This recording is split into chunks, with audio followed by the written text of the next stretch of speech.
du Mali, c'est le président Ibeka qui l'a fait et qui a tenu vraiment à me dire un mot très gentil et je le remercie. Et lorsque je suis retourné pour aller inaugurer l'hôpital de Yirimadio, et nous avons réhabilité le point G, réhabilité Gabriel Touré, réhabilité Cathy. C'est là que je me suis dit, tout compte fait, ceux qui disent qu'on n'a rien fait là, ils se trompent. On n'a pas tout fait, mais on a fait beaucoup quand même.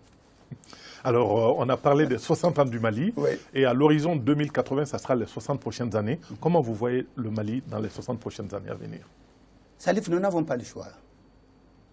C'est à vous, nos enfants, que le Mali reviendra. C'est pour cette raison que j'ai toujours dit quelque chose à certains. J'ai dit, nous ne pouvons pas faire notre Mali et faire le Mali de nos enfants. Le prochain Mali qui va s'engager là, c'est le vôtre. Et vous n'avez pas le droit de faire moins que nous. Vous devez nous battre. Vous êtes plus instruits. Vous êtes mieux préparés.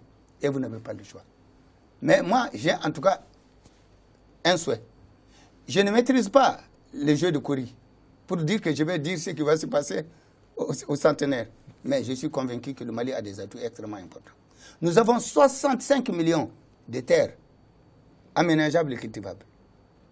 Nous avons les 3 ou 2 grands fleuves de l'Afrique de l'Ouest. Nous avons toutes les conditions. Et surtout, ce qui est important, nous avons les génies maliens. On est loin d'être bêtes.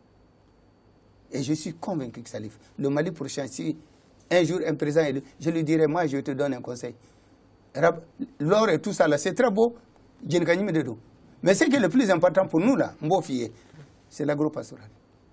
Le problème de demain, ça ne sera pas l'or. Ce n'est pas d'être beau. Le problème de demain, c'est manger à sa faim. Et le Mali a les atouts pour ça. Et je suis sûr et certain que vous, qui viendrez, vous n'avez pas d'autre choix que de faire ça. Vous allez l'améliorer. Est-ce que nous serons là pour vous féliciter? Ou nous ne serons pas là? Mais dans tous les cas de figure, quel que soit le lieu où on est, nous aurons toujours l'esprit vers vous. Et quand vous étiez président, vous aviez vos habitudes. Souvent, vous arrivez à s'aimer même votre sécurité pour aller au contact des Maliens au plus près. Est-ce qu'aujourd'hui, vous avez toujours le temps d'aller causer avec les Maliens un peu partout? Oui, mais par contre, j'ai plus de problème maintenant que lorsque j'étais président. Lorsque j'étais président, j'avais ma garde. Maintenant, je ne peux même pas aller acheter quelque chose au marché. Je me retrouve avec complètement pris. C'est ça la récompense. Ils ne m'ont pas donné de l'argent, ils ne m'ont pas donné de l'or, ils n'ont rien donné. Mais c'est la sympathie des Maliens, l'affection qu'ils ont pour moi, et la confiance qu'ils ont à donner. Ils viennent jusqu'au Bengamobli. Alors, comment tu te portes de tout là? D'abord, il faut dire que lorsque j'étais présent, je me suis dégagé une ligne. Je ne serai pas prisonnier de mon métier. J'ai été moi-même président de la garde présidentielle, j'ai géré, et j'ai été à la garde du général Moussa Traoré, et sa garde présidentielle, je l'ai commandée pendant près de 8 ans. Donc, je sais en quoi ça ressort. Et je sais quelles sont les contraintes qu'un président a vécues. Avant d'arriver à cette fonction, j'ai fait tout. J'étais commandant de la garde présidentielle du président Moussa, qui a eu l'honneur de me faire confiance et de me mettre jusqu'aux événements de mars 91. Mais la vie est celle qu'elle est. À un moment ou à un autre, on décide. Mais cependant, ça, ce que je retiens est important. J'accepterai tout sauf d'être mis en prison. Il faut que je sois libre de mes bonnes paroles et tout.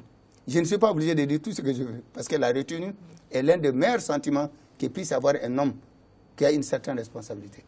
Mais cependant, si je ne peux pas aller où je veux, je préfère quitter. Maintenant, je suis libre. Je vais où je veux. Et quelqu'un m'a dit, mais qu'est-ce que tu fais? J'ai dit, mais c'est que j'essaie le mieux faire. Il dit quoi? J'ai dit, rien du tout. Je suis dans mon bureau le matin, l'après-midi, je suis à la maison.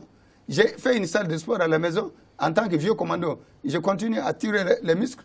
Et je crois que Salif, la vie, ce n'est que ça. Mais lorsque tu as fait ton temps, Salif, ça s'est arrêté.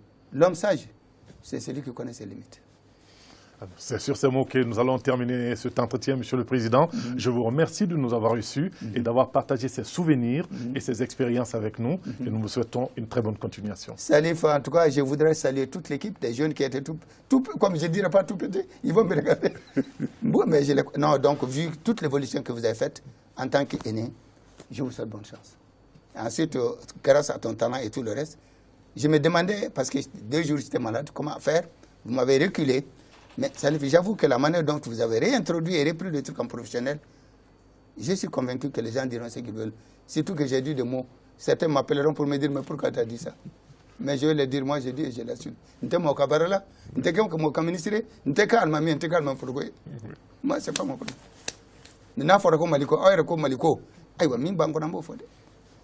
Donc, ça vous remercie du fond du cœur. Merci. À la Kaoudeme. Amen. Et tous mes voeux vous accompagnent. Merci beaucoup. Voilà.